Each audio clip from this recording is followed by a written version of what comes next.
మిత్రులారా, ఒక సామెత ఉంది. ఉదయం తప్పిపోయిన వ్యక్తి సాయంత్రం ఇంటికి తిరిగి వస్తే వారు మరచిపోయినట్లు పరిగణించబడరు. నేడు యూరప్ విషయంలో ఇదే జరుగుతోంది. ఆలస్యంగా అయినప్పటికీ చివరకు యూరప్ కళ్ల నుండి ముసుగు తొలగించబడింది. నేడు ప్రధాన యూరోపియన్ దేశాలు భారతదేశం చేసింది తప్పు కాదని, ఒక మాస్టర్ స్ట్రోక్ అని అంగీకరించవలసి వచ్చింది. యూరప్ విచారం తప్ప మరేమీ ఇవ్వని ఉచ్చులో చిక్కుకుంది. యూరప్ భారతదేశంతో తన సంబంధాలను నాశనం చేయనందుకు కృతజ్ఞతతో ఉండండి, లేకపోతే ఈరోజు వారి పరిస్థితి మరింత దారుణంగా ఉండేది.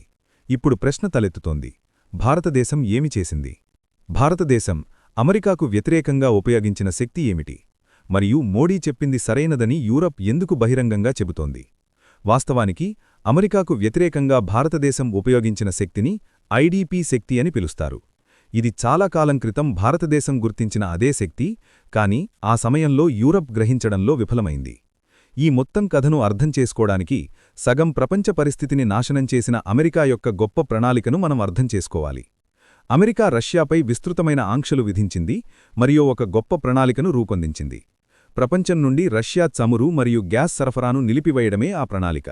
యూరప్ అమెరికాతో అనాలోచితంగా ఏకీభవించి రష్యాపై ఆంక్షలు విధించింది.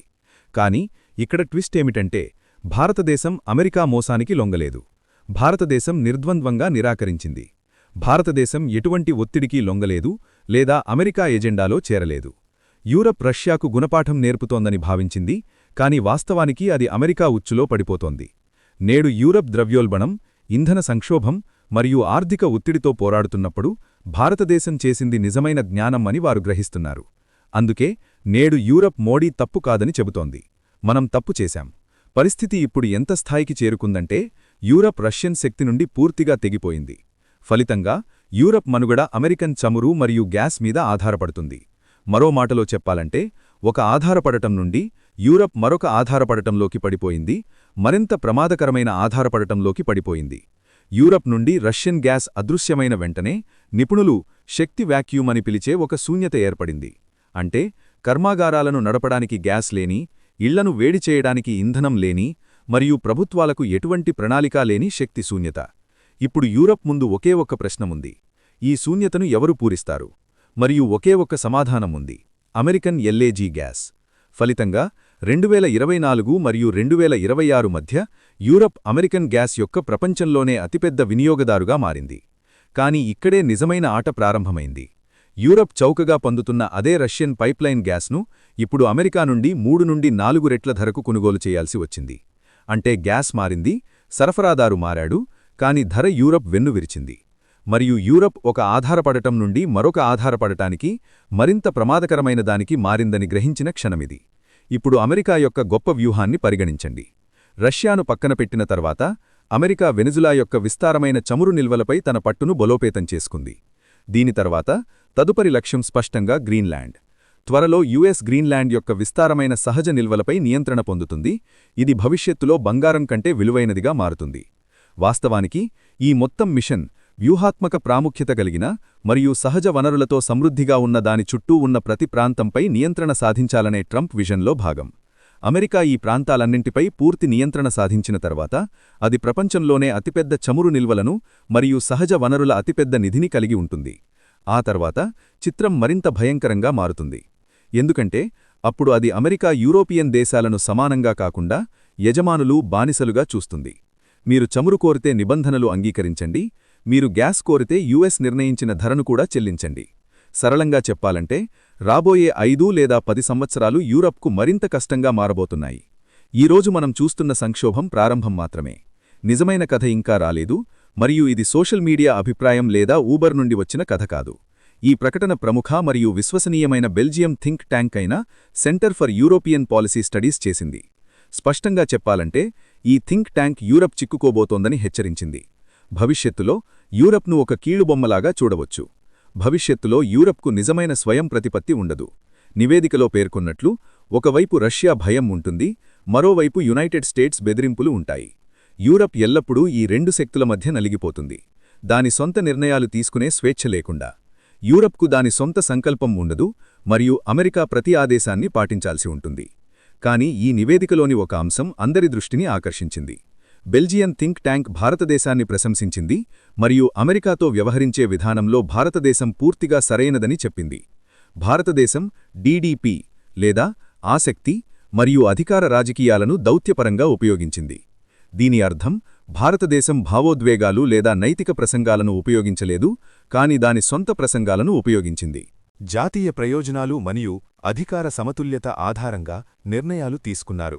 యూరోపియన్ దేశాలు రష్యా అంశంపై కేవలం నైతిక ఉపన్యాసాలు ఇచ్చినప్పటికీ యుద్ధంలాంటి పరిస్థితిలో కూడా దేశాలు వాక్చాతుర్యంతో కాదు, ప్రయోజనాల ద్వారానే పరిపాలించబడుతున్నాయని భారతదేశం స్పష్టంగా అర్థం చేసుకుంది. భారతదేశం ఏ కూటమితోనూ పొత్తు పెట్టుకోలేదు, లేదా ఏ శిబిరం యొక్క జెండాను ఎగరలేదు. భారతదేశం రాజకీయ ఒత్తిడికి లొంగి రష్యాతో తన సంబంధాన్ని తెంచుకోలేదు. ఇక్కడే యూరోప్ ఘోరమైన తప్పు చేసింది. రష్యాను యూరోప్ అతిపెద్ద ముప్పుగా భావించింది మరియు అమెరికా కలిగించే ముప్పును విస్మరించింది, మరియు నేడు పరిణామాలు అందరికీ స్పష్టంగా కనిపిస్తున్నాయి. భారతదేశం యూరోప్ కంటే చాలా బలమైన స్థితిలో నిలబడే పరిస్థితి ఏర్పడింది.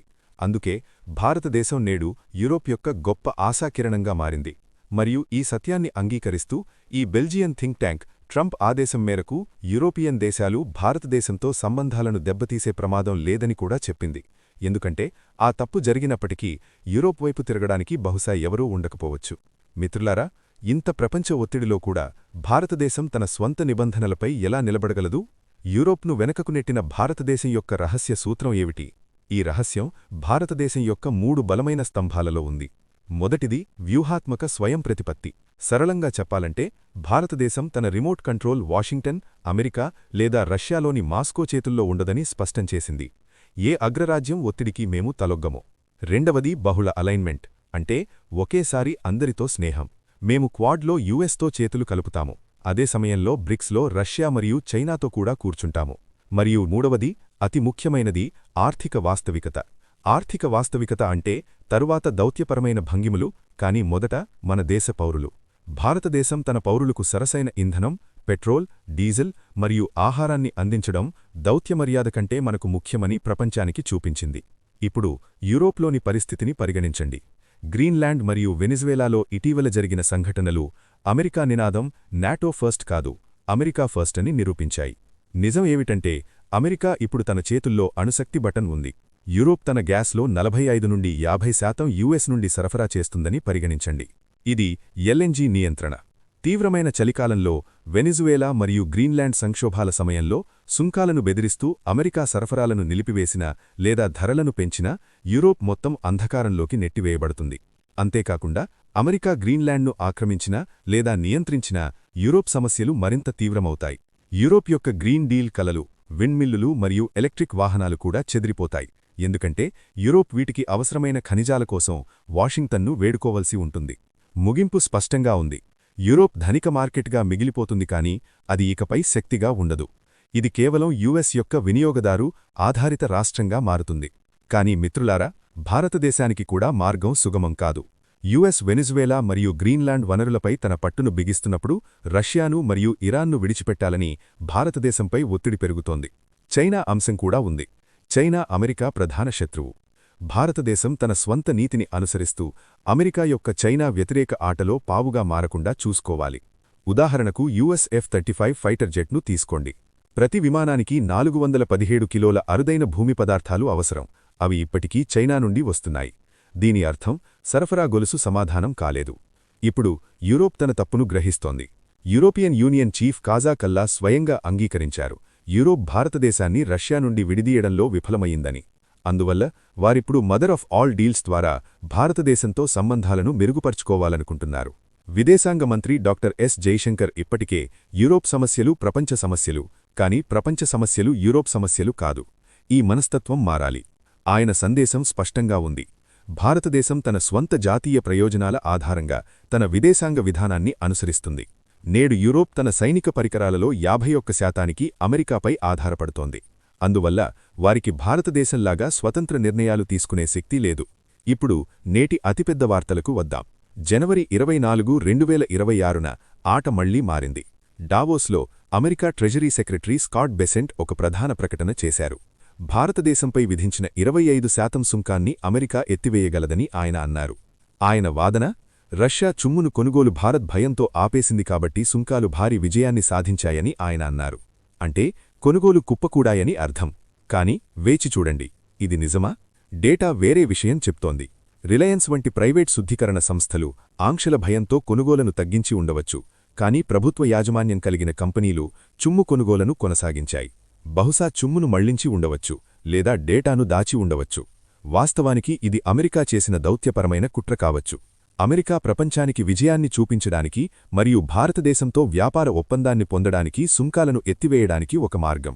దీని వెనుక ఉన్న అమెరికా వ్యూహాలలో ఒకటి భారతదేశం రష్యాను విడిచిపెట్టి అమెరికా నియంత్రణలో ఉన్న వెనిజువేలా చుమ్ము నిల్వల కస్టమర్గా మారడం.